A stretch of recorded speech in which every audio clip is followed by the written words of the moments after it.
What's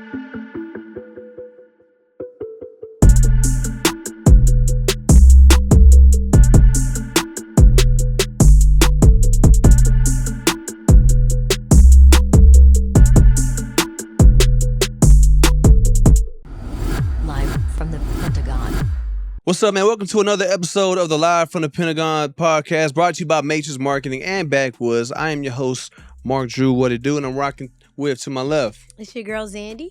And to the right, hey, it's Mike. Y'all know what's up, man. Man, what's up, gang? Hey, you know, it's feeling great. It's getting hotter, you know what I'm saying? AC feeling nice. We doing good. Yeah, man, life is good. I mean, what if you say life is good? Yeah. The weather was actually beautiful today. I hate to do weather talk, but like it's really a thing out here. Like it changes every day. So. It wasn't bad today. It was solid. It was. Saturday was beautiful. It was. Yeah, oh man. my We gosh. We had to do the festival, the beer fest, and it was a cloud above us the whole time. And I was like, damn, I hope it don't rain because all this stuff's here. Mm-hmm. But it didn't rain not one time, and the cloud was above us the entire time to where it wasn't like aggressively hot. Oh yeah. How was it? It was dope. You said you met some like cool artists? Yeah, we met some cool artists, some entertaining ones. There was this one girl that was performing. Like we're towards the back, so like we're running the stage, and you had to like literally walk back there to know what's going on. So like it wasn't always a crowd there for some of the artists that were performing. But this is one girl, she was doing covers of Mike, Whitney, Queen. Oh yeah. Oh, She was dang. she had such an amazing voice, and you could tell she was in theater.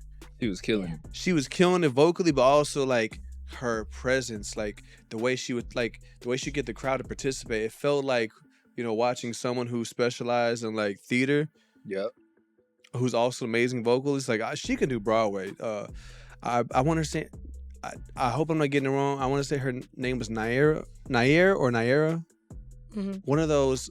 I think her last name was I know it started with a C. I don't want to get it wrong, but yeah, when she's singing like that, so many people came in. Every artist, we're supposed to have a break in between, but every artist is like, shit, can we perform right now? So we got a crowd. I'm like, shit, do your thing, dog. But yeah, it was a cool time. We met some good, some nice talent from all over, not just from Houston. We had people from all over the country over there, so it was dope. Yeah, that's dope. From a fellow theater kid. Yeah. You're a theater kid? Absolutely. I didn't know that. Yeah, no, you can always tell when somebody's a theater kid because we're extra, we're dramatic. I can see that. But yeah, like that pipeline from theater to like being a mainstream artist is very real. And like, so shout out to her. When you're performing, it just helps when you have a presence of like commanding attention. Yes. You know. She had that. She had that. Oh man, like when I say I think she's a vocal coach. And she had like those like, I don't know if they're wands or six that directors have, or the conductors have. And she was telling people like to sing the ad libs too. She'd be like, she was doing wanted me starting something, and she was like in between when she wanted the crowd to participate, she was like her, and then she like point to the crowd, and like everyone did it. It was dope. That's cool. Yeah, but she killed it. But yo, we got a lot to uncover today, man. We don't get too many weeks like this in hip hop where a lot of shit goes down. Right. Yeah. Especially, you know, throughout, you know, we'll have moments, but like a lot of shit happened. Mm-hmm. But Xandi, I'm gonna let you take it away. Let's get into it. So, Ye, formerly known as Kanye West, or also known as Kanye West, released Bully this past Saturday. Highly anticipated album. We were all waiting for it here. And the fans online are excited to hear a familiar version of him. You know, they saying it's sounding like the old Kanye. So, how did y'all feel about the album? Man, the GOAT is back. Yes. I think... we talked about it, you know, about a month ago. We said what we wanted to hear. I wanted to hear, you know, versions of the old Kanye. We got that. We got Kanye from College Dropout with the soulful samples. We definitely got hints of Yeezus in there. We got hints of Graduation with is it All the Love? Yeah. That felt like Graduation, like those Daft Punk vocals. We got hints of like Pablo on there. We got hints of like you could feel like some little bit of Donda in there. Mm-hmm. It was really good. It's really short though. Yes. Every song is like 2 minutes max.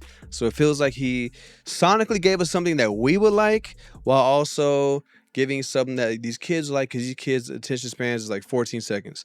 So he gave them something for the young kids out there to listen to and be able to move on quickly, because 18 songs, 42 minutes is rather quick, but it feels good. Right. And at a time when people are making hard stances and creating albums called Iceman, for him to have like Peso Pluma on and he's rapping in Spanish, it's pretty cool, you know? Kanye's for the culture. I'm just kidding. Interesting theory, though. Interesting theory. But no. Take it there, fam. But no, I have a question, though. Do you think that it was intentional on, how short the songs were? Do you just think he finished the album and was like, damn? Yeah, I mean... and do you think it's because, like, to reach a younger audience? Yeah, but Kanye's albums, if you really pay attention to, like, his discography when they come out, they're capsules in time. It's every time you hear them, the features are who's popping now, the style of production. It isn't necessarily what, like, young people are doing, but it's like it follows a trend that, like, all right, if young people like if you're on Donda, there's a lot of stuff that it's his own thing, but you can hear hints of what the youth is listening to. And these kids are making songs that are a minute and a half, 2 minutes. Like, you rarely hear a song from these young kids that are 2.5 minutes. So I feel like that was intentional. Yeah. It definitely was. Me personally, man, I would like to say, Kanye, thank you, my brother. We appreciate you for this album. This was dope. It was what I was looking for. It's been on repeat ever since it dropped for me. I don't know about y'all, but when I'm riding somewhere, I got the album on repeat, just listening to it, playing it back. I like the Travis Scott feature. That was dope. Oh, it's amazing. The All the Love, though, definitely been on repeat. And Beauty and the Beast, it's been a long time coming. Yeah. Like that, all of that, and like you said, it was a melting pot of like Kanye from then all the way up until now. So you can capture like glimpses of, him from graduation to, Life of Pablo or Yeezus even, like in some of those songs. And it was like, man, this is a breath of fresh air for at least the album to me. Like I had it on repeat. Yeah, dog. Like, cause like now, it's not often that a rap album really grabs my attention the way this one did. Yeah. And it feels good to have something that I can look forward to listening to. I feel like now when I listen to rap albums, it feels like I have to kind of psych myself like into like listening to it. I have to, let's check it out, because you have to. This one, like, I want to. You know what I'm saying? Facts. And two, like he still has that, like he ain't dropped the ball, because with that production shit, even North got some sauce from him, and it sounded crazy on the, what is it, Preacher Man is the one that she produced. Oh, she produced Preacher Man? Yeah, I think so. I saw some of that. Yeah. Okay, okay. Either way, if she didn't, or I'm gonna just say she did, because I think that's what they said. But yeah, that shit was so fire, dog. And the sample usage is still top tier. Like this nigga done maxed out his what is it, attributes as far as like sampling goes. Like I don't know, chop up the soul, Kanye. Yeah, like, man, he just, everything fell into place and it sounds right. And two, it's just a vibe. It's a vibe all the way through and through. Yeah. So, Xandi, now you're not as familiar with his discography, right? But you took a listen to it. What did you think for someone who this is kind of like a one-off for you, I guess? Yeah. It was a great gym album. Like I was, I listened to it at the gym. It was like super motivating, but I thought it was an amazing album, to be honest. I definitely, like, it has playback value to me. Like I would definitely run it a couple times. I like the features. I liked how every song was kind of different, and I did hear a little bit of old Kanye. Like, I'm not a super Kanye fan. I do appreciate his art, but I think we can all like recognize a Kanye era, like, and so I definitely heard a few of his eras in the music. I thought what he was talking about was actually kind of cool. It was calm. It was relatable. Yeah. Now, the name of the album, Bully, do y'all feel like, what do you think this album was about? Because to me, I feel like it was a few different ideas. I think one of the central topics was that he knows he's a lot, but he's okay with himself. Yeah. He's okay with the fact that he can be a lot, you know? And I kind of just saw who he really is kind of shine through. So what do y'all think about the name of the album and all that? For me, Mama's favorite, like there's a Donda, Miss Donda's blurb, where she's he's asking her for like feedback on his how he is, like his characteristics. Am I coming off too arrogant? Yeah, if he's coming off too arrogant or not. And she's like, man, you a star. We're not telling you to be like an asshole, but you know, you gotta walk, you gotta have some oomph about you. You know what I'm saying? And so I think Bully ties into that it ties into that completely, just because he won't allow people to bully him, but also for me that also says that I'm not being a bully or not being a bully, but you know, I just won't allow, like I just won't be allowed to be bullied, you know what I'm saying? So I hear that. Yeah, 100%. That's exactly my takeaway from it is you see me as a bully, but I'm not gonna let you bully me into dimming my light. Right. And then like it's his son on the cover, which I'm gonna make one more tie to Drake just for jokes. This is not serious at all. The album kind of looks like Her Loss at the same time. I never thought about that. See how people just be coming You know up with what I'm theories. I was like, this reminds me of the Her Loss, Her Loss, you know. And well, I didn't know that was his son. I thought that was an old picture of him that he kind of AI'd with the grill. It's little Saint. Wow, they look exactly alike. Yeah, Saint. That's little baby A, man. Yeah, wow, I thought that was baby Kanye. Yeah, he got Kanye's looks and North got his attitude. Yeah. But yeah, it's cool, man. I'm glad to see he's back. I'm glad to see he's back in a form that's admirable again. Yeah. Yes. The last few times it's kind of been like, I don't know what's going on up here. I just wanted to find peace at some point. Yeah. And then, I mean, we said I want to hear old Kanye, and we got old Kanye. I mean, he definitely sounded healthy. He sounded like he was in a good space, with a good team and good people surrounding him. So good for him. But we're rooting for you. Yeah. Sure. Yeah. I hope this was like freeing for him. From the first 30 seconds of the first song, I feel like RDC World, and they be like, yeah, Cole's back. Like, the real is back. The real is back. Yeah, like, I was like, yeah, man, my dog is back. I listened to it in bed, actually. Yeah. Because you would text me, like, early in the morning, you're like, yo, new Kanye drop. I'm like, oh, shit. And so Van was like, we were just waking up. I was like, yo, wake up right now. New Kanye just dropped. I said, played it. I was like, oh my God. Yes, sir. Back. Did y'all see the visuals for he did like a video for the. I didn't see it yet. Oh, okay, like for the whole album, like Saint was in the ring fighting for his life the whole time. Like he was in a ring full of wrestlers. Like, but did you see the video for defeating the bullies though? Like, yeah, huh? You see the video for Father?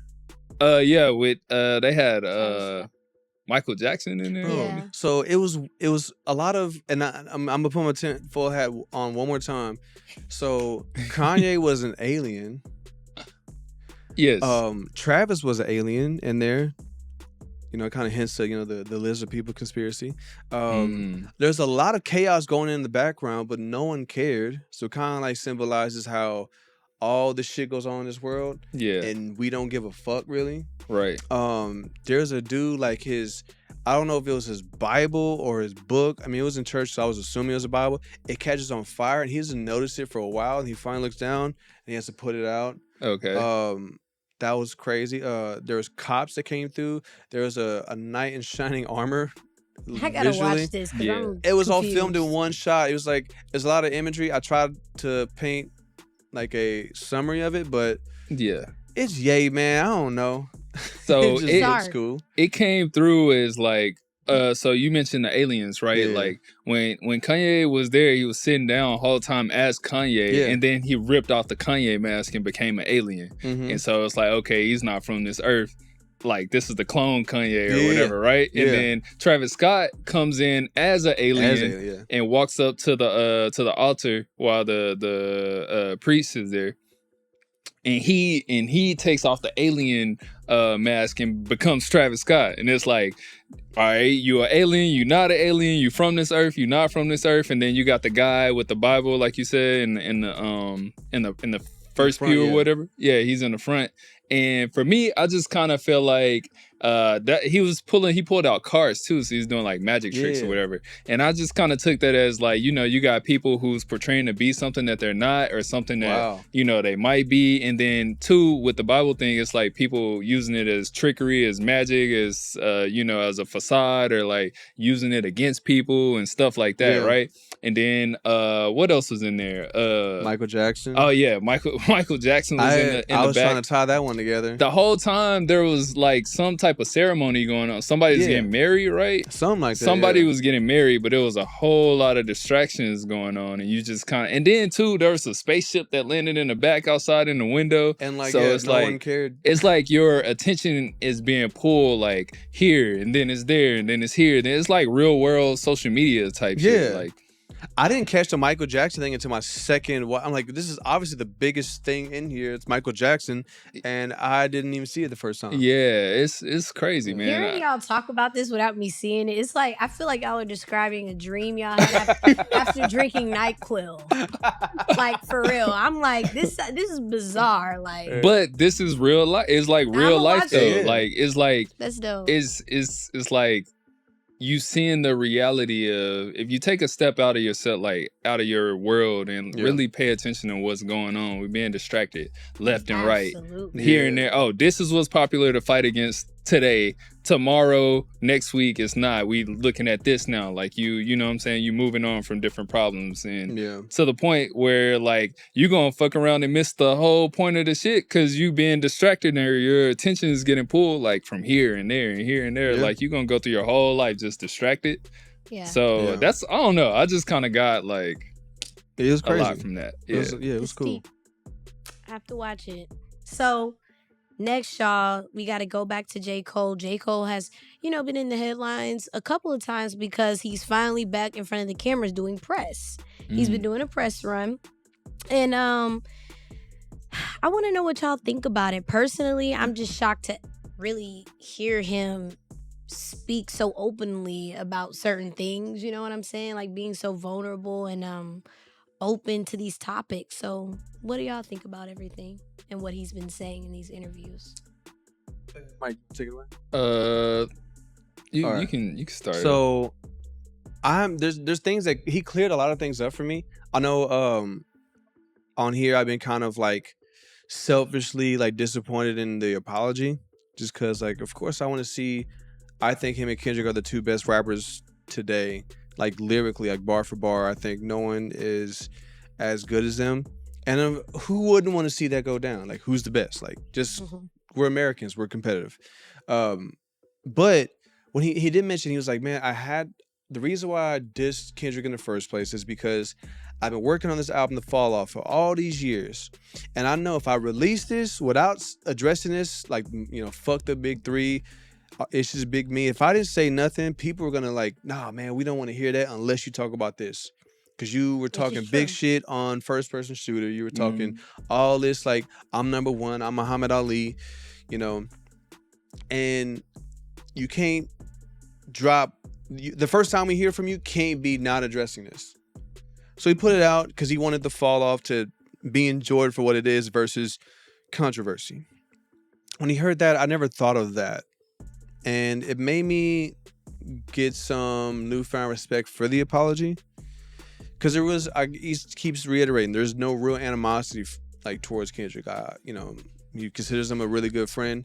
And so that was interesting. And then hearing him talk about when he made The Fall Off, while making one album, 3 other albums were made in the process. And I thought that was the coolest shit. So while you're having this ultimate goal right here, you're having these side quests, which are KOD, the off season, Might Delete Later, which that's really impressive. And then as a creative, it's refreshing to hear someone as talented as he is come and talk about like, having to force himself to find the love for making music again, which a lot of us, we struggle with sometimes. We find ourselves like not really inspired or searching for something that makes us get excited about it. So hearing one of the greatest artists of our time, or rap artists of our time, openly talk about that was very refreshing. So I love that he's giving some insight.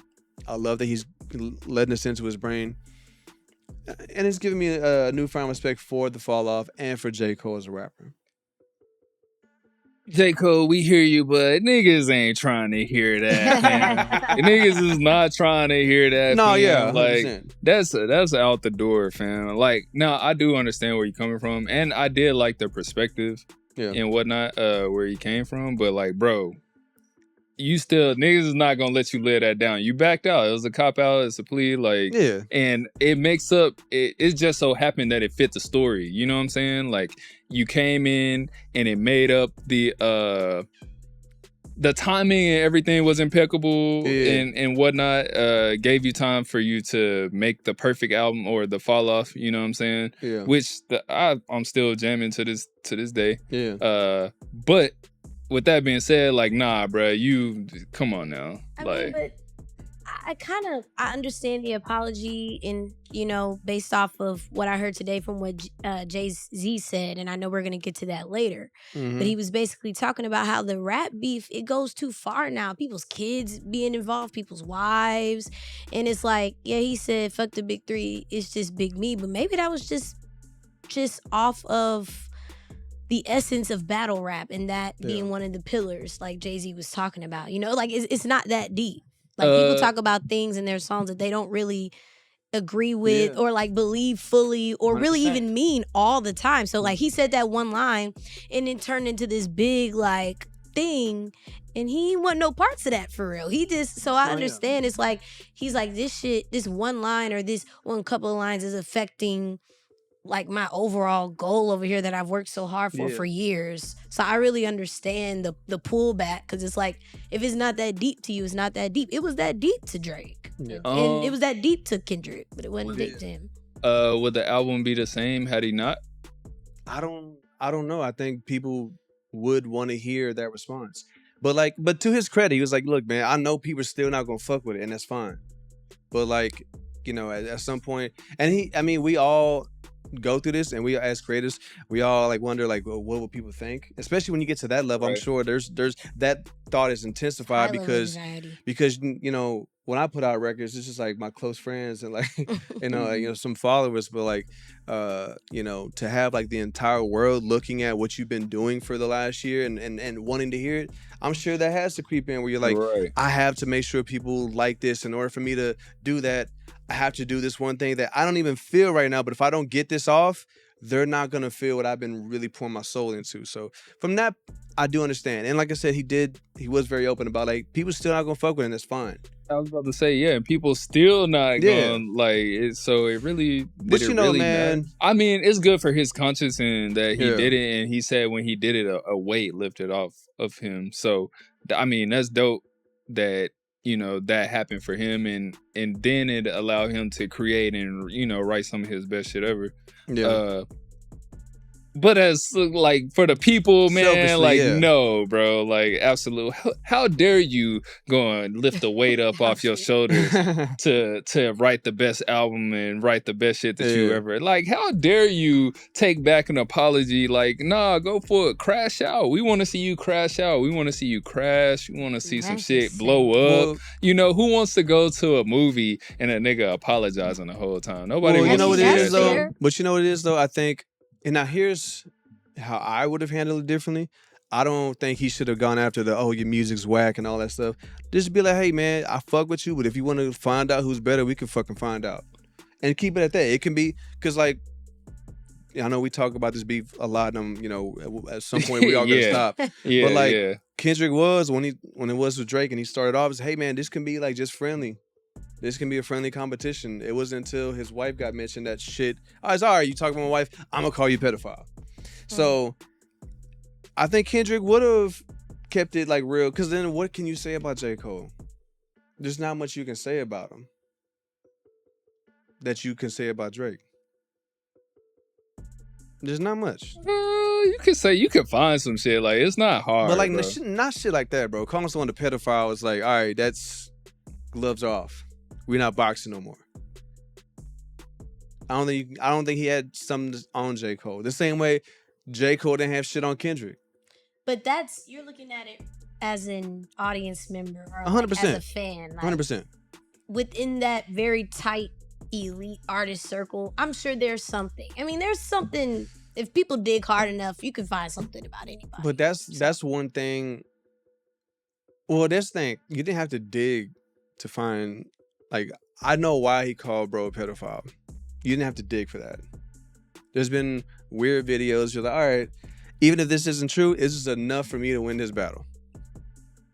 Because I'm going to call you some shit and you can't come back from. And again, too, as a listener, you just know the shit not true. Niggas be capping in their raps all the time. Yeah. So. And it's a beef. Like, nobody shouldn't. I mean, for, the smart people in the world, like, you should look at that and just be like, oh, like, it's entertaining, but we know this thing is not, like, real. Yeah. This shit is not real.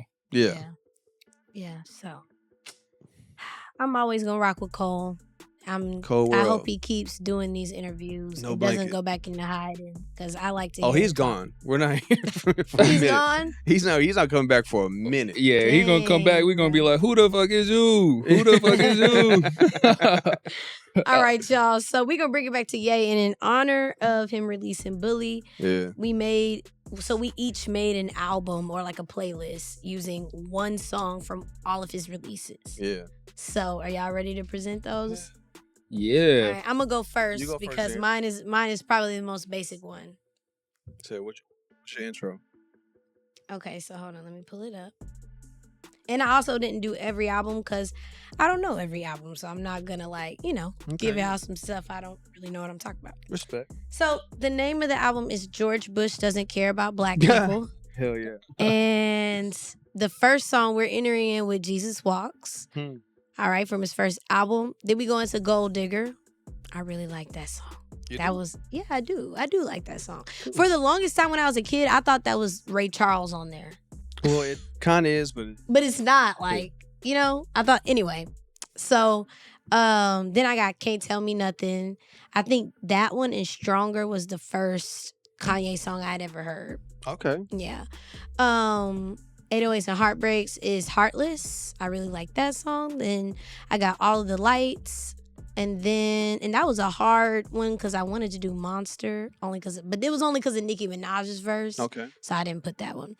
Then I got No Church in the Wild because I put the Jay-Z and Kanye album together because I kind of, like, I count that. It's a Kanye album featuring Jay. Yeah. Honestly, that's how I've always viewed it. Yeah. Then I got Ultralight Beam. That song reminds me of my senior year in high school. Oh. Yeah, that was a good time. Then I got Bound 2. I got All Mine, Reborn. Love that song because I did Kids See Ghosts with Kid Cudi and him. My favorite song. And then I got Water because I like how they remade that song on his Christian album, his gospel album. Mm-hmm. And then I ended it with the song from Bully, All the Love. But I did that as I was listening. I'm gonna replace that one. I like the song Damn from the album, and I like the one with CeeLo Green. But yeah, that's my playlist. So my phone's on 2%. Go ahead. So mine's called Glory. It's like my favorite elements of Kanye. So I put it in order, like as if it was on the actual album. So we start off with Graduation to Glory. Yeah. So that's a great way. Can I talk my shit again? Like, it's a great way to start the album. Next, as soon as the song fades out, we go to Waves from Pablo. Then we go to Otis from Watch the Throne. We get into some rap shit. And now we're like, the throne is ticking. And then now that we're kind of like on some like boom bap feel, we go to Burn from Vultures 1. My favorite song from there. And I thought it fit well with this playlist. Then while we got Otis from Jay-Z and Kanye a couple songs ago, now we dip into Diamonds from Sierra Leone, the remix with Jay-Z. I thought that was an epic return because we thought Jay-Z was retired at that point. Yep. So from there, we go to God Is from Jesus is King. Then we go to the song that started it all, Through the Wire. And from Through the Wire, we take from Yeezus, we go to Blood on the Leaves. And then we go to probably my favorite Kanye song of all time, Runaway from Dark Fantasy. Then I think these next two we'll see on everyone's play this at some point. Reborn from Kids See Ghosts, and then Ghost Town. So we give those like the modern, like that whole 2018, 2019 window of Kanye. Yep. Then we go to All the Love from Bully. Time is Moving Slow on Vultures 2. And the last two songs, we go to Moon from Donda. And then finish it off with my favorite outro of all time, Streetlights from 808s and Heartbreak. Okay. Solid. Glory. That's Glory. That's hard. The title of this Kanye album is called "If I Get Bleach on My T-Shirt." So I love it. We start. I wonder what's that cover look like. Bruh. Hey, so the first song, "Through the Wire." Next song, "Heard 'Em Say." Song after that, "Graduation." So we got "Champion." Okay. Off Graduation. Hell yeah. Next song after that, "Heartless." And then "Devil in a New Dress." You know what I'm saying? Feature. And that guitar solo. God damn. Yeah. And then "Blood on the Leaves" after that. And then we got "Fade." Yeah. That's such an underrated song too, bro. Yeah, "Fade" is fire. Yeah. That's from the Ye album. From Life of Pablo. Yeah. And then on the Ye album we got "Ghost Town." Perfect. Quick story about Ghost Town, bro. Like me and the homies was driving from like San Francisco to damn near like Sacramento. And I think we had that whole on repeat. Like we repeated that bitch like it's that good. 50, yeah, when that first came out, that shit was crazy. Let's see what we got left. So Kids See Ghost, Reborn for show. For Jesus is King, Xandi, I agree with you. Water, that song just does something to me every time I hear it. Yeah. From Donda, I got Remote Control Part 2. Cause Young Thug and Kid Cudi, like they brought that shit home. That was a Man, good ain't match. gonna lie. That was a good match. That would damn. I would never think to put them on a song together either. Yeah, I'm like, I gotta listen to that immediately. Yeah, it's we gonna play it after this. So for Watch the Throne, I got Otis on there. Vultures 1, I got Burn with Ty Dolla $ign. We got the same playlist down there. That's why Mike's my guy, man. Hey, yeah, And then Vultures 2, we got River, because Young Thug again, he snapped on that one. Yeah. And then, I want to end it on a high note, or not end it, but as we're getting close to the end, Donda 2, we got Lord Lift Me Up. And then on Bully, we got All the Love. So we ended it on a positive note. Yeah, mine's depressing as shit. Yeah, nah, we you know what I'm saying? It's you getting it through the wire, you know what I'm saying? Bleach on my T-shirt, like come on, man. Yeah, mine. I think that when I did this one and the cold one, mine was depressing as fuck. You on your Drake shit? Probably, man. I gotta revisit. I gotta revisit my life, man. Yeah, man. I gotta end it on a high note. That's just me. That's dope. But yeah. Well, shout out to Ye. He really is a legend for real. Yeah. He's one of the greatest, definitely. Yeah, the GOAT is back. Speaking of one of the greatest, Jay-Z, he sat down with GQ. He did a magazine spread, and he also did an interview with him. It was about almost 40 minutes long, and he dropped a lot of gems. It's your boy. I was like, he's somebody that I would love to hear talk more. Hell yeah. Man, he's so knowledgeable, and he cleared up a lot of rumors, because usually, the Carters, they're quiet. They keep it on the low. They do not do all that internet. They don't do that.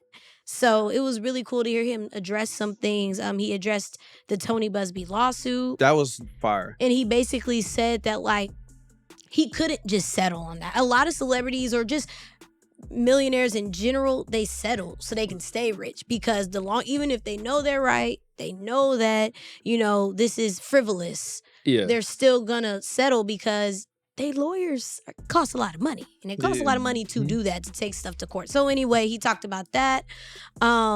He dropped a gem, and he basically was saying that everything in life happens for you, not to you. Yep. And that changed my perspective. But what were a couple of gems that y'all, really appreciated hearing from him? I actually like to see where the story, like Jay-Z's story, because he broke down how he is like the one person to make it out of that situation that he was in, you know what I'm saying? Like slanging and doing all this other stuff, right? And he actually made it out unscathed, hasn't been to jail. Like, all types of stuff, right? Stabbed his brother. I really like the fact that you can see the growth in. Yeah. I like the fact that you can see the growth and the wisdom as you get older, and that's key. And I think to see for like, especially in the young like Black community, like bro, it's actually kind of cool when you get old because you can see all the dumb shit that you was doing when you was young that you don't necessarily think about, and you can laugh about it later. You know what I'm saying? That you made it through, and you know what I'm saying, you make smarter decisions as you get older. So just seeing that wisdom and having that wisdom and being able to just come in and grasp that and just, you know, visualize that for yourself, but also be inspired to you know, reach that age someday to where you can give game to some people that's you know, maybe going through it or struggling or even walking down the same path that you walking. You can give them some game and you know, just keep them on a straight and good path, probably. So. I love all that, man, because one of my favorite things about Jay-Z that I think not many people appreciate enough is, sure, I mean, he did what he did. I don't find too much wrong with it, just because when you're in that situation, you know, some people feel like they had no other options. And he was so young, like, we give him grace. But what I love is, as soon as he didn't need that, you didn't see him talk about that. Like, we see like artists who may have backgrounds in similar situations. They'll be in mansions, they'll be like far removed from that life, but that's all they have to talk about. Future. Excuse me. Oh, damn. Okay. Damn, Future. Damn, what Hendrix? you do to Xandi? Please, it's allergy season. But keep going, my bad. But yeah, so like, as soon as like Jay-Z was off that, the music was off that. Where he was at in his life, you could hear, like, even as soon as like the blueprint he's dropping like Game on there, and that's in 2001. Right. And since then, it just like, you know, progressively given more. So I thought that was fly. I thought, you know, seeing the human side with the Tony Busby situation. Tony Busby, you making Houston look bad. You know, get it together, dog. Chill the fuck out. But yeah, seeing him talk about it, because I remember seeing the case and like, because, you know, people don't want to read at all. They just want to see, oh, he did this. Fuck Jay-Z. I wanted the reason to hate him. Now it's finally here. I knew he's a piece of shit. When you look at the whole thing, it's like, this don't even have legs. This has nowhere to go. So I thought that was cool for him to show, like, you know, no matter how much money I got, I still deal with shit in a human way. And that made him, you know, he said, what did he say? He used a specific term about anger, uncontrollable anger, something like that, to where that's how angry he was with it. I love seeing him talk about beef, even though I don't know if I agree with his take about beef not belonging in hip hop. It's like, fam, come on now. Well, he said basically not anymore, because times have changed with our technology. That's what he was saying. Like, back then, he was saying you get into rap beef, boom, boom, it's done. Y'all move on. Now it's like, you got people trying to dox you, trying to find out where you live, find out where your kid go to school. I agree, it's too much. Tupac and Biggie died. Like, yeah, but it wasn't on the level. Like, we can't. That was huge, man. It was huge, but he knows that social media has taken it to another level. But like, that, Mark don't care. Mark don't care for you niggas to go out here and for your family to get slandered or none of that shit. He said, "Look, man, go at it." You know what I'm saying? Look, man, if you're gonna talk big shit about being number one, you better be ready to back it up when it's called. That's anything, man. That's like if you were the best basketball player or you were one of, you was like, "Nah, I'm number one." When it's time to figure it out, then don't run from it. Or if that's the case, don't say shit. Don't come on here like I'm number one. But dang, do people's kids like? It gets to a point. It goes too far. I mean, yeah, bringing kids into it is a bit much. But I'm saying, like, as far as rap is a competitive sport, and it always will be. So, like, as long as there's talented artists, we're gonna want to find out who's the best. So, can I just ask y'all something real quick?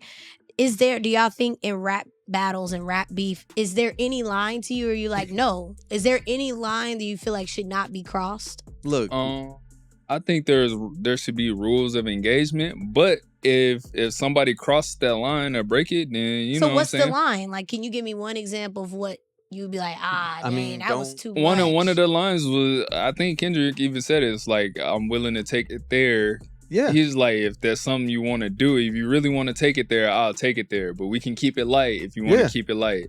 Yeah. And so when you start bringing family members and shit, so then I'm gonna be like, fuck your grandma, fuck your sister, and all this other shit. Right. So you know what I'm saying? So when you cross that line, it's like now you don't get to dictate what I can say once you do the offense, you don't get to tell me how to react and how to defend myself. 100%. 100%. You don't get to go low and then get surprised like, wait, like, you can say that? Yeah, like no, hold on, no, like, no, you don't get to do that. However, though, I don't think rap beef is a necessity. I don't think it's a necessity. Not. I don't think it's, like, if it happens cool, and I'm not hoping like, oh man, we need another beef to come around. Like, nah, not really. Like, I don't think I'm But that you know pressing. what though? I'm cool with like competitive, let's just find out who's better beef. If it's some street shit, then I'm like, all right, we don't need that shit. We don't need people dying over some disagreements. Right.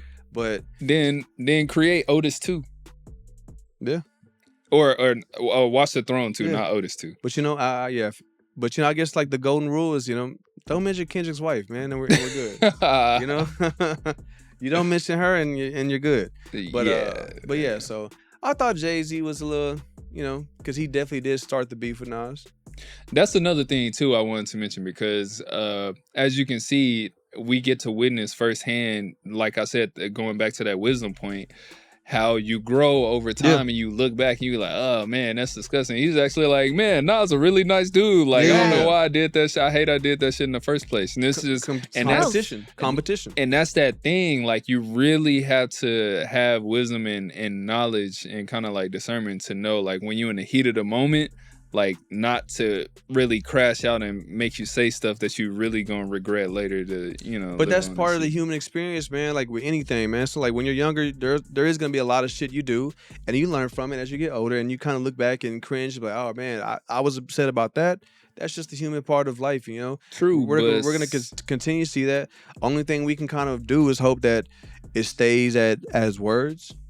We don't need no one. That's what I'm saying, though. It's like you can say that, but you 100%. really need to have that from the jump, because if it escalate more than it's like, oh man, this is not what we wanted. Like, we don't want it to get violent. We don't want nobody to die. But it's like, if it go there, it go there. So like, do we really care for it, or do you really care about the outcome, or you know what I'm saying? Nah, well, I think if you're gonna engage in that shit, just know there's certain things you can say that can lead. Everything has a consequence, whether it be good or bad, right? So if you're willing to go there, do not be afraid that when shit goes there, don't take it there and be like, oh wait, I didn't mean for it to go this way.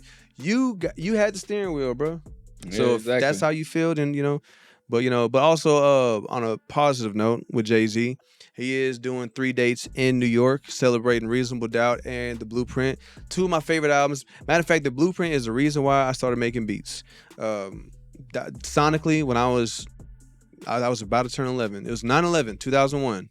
Of course, America was under attack, but in my 10-year-old mind, The Blueprint was the coolest thing at that time, and it is to this day one of my favorite rap albums. I named my dog after it.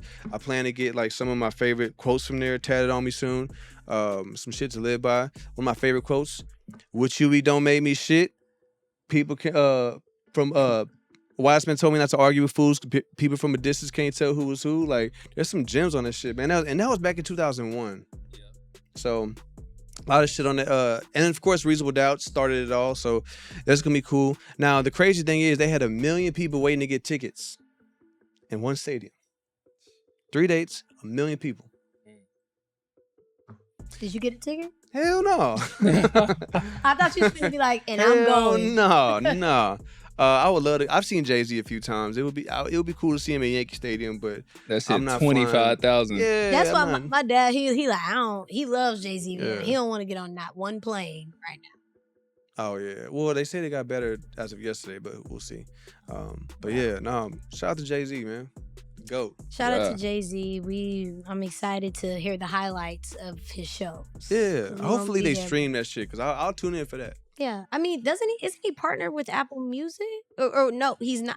Who I does the don't Super know. Bowls? Apple Music Apple. does the Super Bowl. That's when. So, but he has titles still, right? Nah, he sold that. Sold it. Oh, so maybe he'll do a streaming thing with Apple Or That would be YouTube cool. or or YouTube. either I'm one. sure if he's anything like his amazing wife, it's gonna be recorded and filmed, and it's probably gonna be released on Netflix or something like that, because that's what she does. So hopefully it's recorded. Yeah. But this is a good one, y'all. Hell There's yeah. a lot yeah. going on in hip hop. We are always so appreciative of like when we can get some gems from these legends. Right. You know, we could get some good music. Dope content, a lot of good music. Yeah, and No there's some cap. other stuff coming up too. Like Kalani's about to drop, Oh, Lotto's about to drop. Oh yeah. So Okay, it's so gonna be a Women good Takeover. summer. Oh, and Megan Thee Stallion's about to drop. Women She's take been- over. I haven't seen. I want to go. I honestly, clips. yes, I saw the clips. Mm. I might go to New York next week because I want to see her. She's Really killing. bad. Shout out. Shout out to Megan H-Town. Thee Stallion.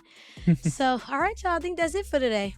Oh, yeah. For those of y'all tuning in at home, make sure to like, comment, and subscribe. Appreciate the support. Want to say thank you to Matrix Marketing and Backwoods for sponsoring the show.